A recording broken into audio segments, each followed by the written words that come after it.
The couple is playing in the woods. Man teaching woman how to shoot. The man's hand covers the woman's hand. The gun goes off. Mary learns successfully. Her boyfriend compliments her on how quickly she learns, but he didn't see Mary's eyes turn strange. She aimed ahead. She smiles. She turns around again. She confidently asks her boyfriend if she's cool, but he says Mary is not as cool as he is. He impatiently tells Mary to give her the gun, but the next second Mary turns the gun on him. David is confused. He tells Mary to stop joking, but Mary told him to get on his knees. David refused. How could he possibly agree to such a request? Then he threw his hands in the air. He got down on his knees. Mary ordered her boyfriend to close his eyes and count to 10. David started counting so 3. Then Mary came up to his ear and said slower, and then she ran deeper into the woods. It was a prank. David went after her and prepared to give Mary a punishment, and so they chased each other through the woods. The sound of their laughter echoed through the woods. Mary ran down to the lake. He found that her boyfriend hadn't caught up with her, so she laughed as she stripped off her clothes. She was ready to jump into the lake and take a bath, but little did Mary know death was closing in on her. After undressing, Mary jumped into the lake with great impatience. As she swam, she looked back at the shore. What's going on? Why wasn't her boyfriend coming? When Mary surfaced again, there was a strange man on the shore. He was staring at her, facing a girl swimming alone in the wild. She was being pestered by a lecherous man. All her clothes were taken off on the shore. Now she has no clothes on her body. She can only confront the man in the lake. The man stares at Mary. Mary was staring at him with a calm face. The atmosphere was awkward to the extreme. To show that she didn't care, Mary continued to swim in the lake, but she didn't expect the man to follow her. Mary was puzzled. She asked the man. He told her a lie. He said he was just enjoying the view. Mary pretended to be relaxed. She started to backstroke, although she was scared inside, but she tried to restrain herself so that the man wouldn't see that she was afraid. She began to talk to him, but the man said he couldn't hear her. He asked Mary to come closer to the shore. Then he knelt down. He had a perverted look on his face. He asks Mary her name. Mary gave a false name. Then she looks behind the man to see her clothes. She was helpless. She could only stabilize the man. First she answered his questions, but the man started to flirt with Mary. You think your boyfriend will care that I'm watching you? When Mary heard that something was wrong, how did you know I had a boyfriend? The man hurriedly changed the subject. He said Mary should not jump into the lake alone because people drown here every year, and these people are usually swimming alone. Mary smiled. I'll be fine. Another 10 minutes passed. The cold lake water was already freezing Mary's heart out, but the man still had no intention of leaving. He watched Mary shiver and shiver. The man tempted Mary to go to shore. He promised that he would never peek. Mary was a little out of control. She told the man to go away, otherwise her boyfriend would beat him up. Instead, the man says the beautiful woman was swimming alone in the wilderness, but she is being watched by a perverted man. She tried to swim to shore, but her clothes were with the man. Mary had to threaten the man to get away, otherwise her boyfriend will not let him go when he arrives later. But the man laughed and said, I don't think he's coming. Mary was very angry. If you don't go away, he will really beat you up. I doubt, because dead. Mary was scared. She started calling out her boyfriend's name, but she never got a response from her boyfriend. Mary was so scared that she started swimming towards the other side of the river. She tried to get as far away from this dangerous man as she could, but she was halfway there. Mary looked back again. Oh my God, the man was gone. Mary looked around cautiously. She made sure the man wasn't around. She took the opportunity to rush to shore. She rushed to get dressed. She shouted her boyfriend's name as she ran toward the car. She didn't notice her pistol was gone. After getting into the car, she turned the key and started the car. Now she could finally cover her mouth and cry out loud. Suddenly her cell phone rang,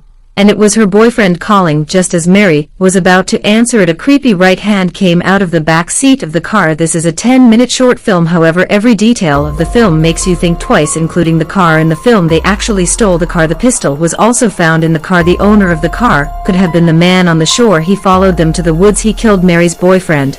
But it's also possible that it was all a thrill for her boyfriend. He found the forest ranger, then they played a prank together, and the hand at the end of the story is also the biggest ambiguity of the movie. Do you think that hand is Mary's boyfriend's or the strange man?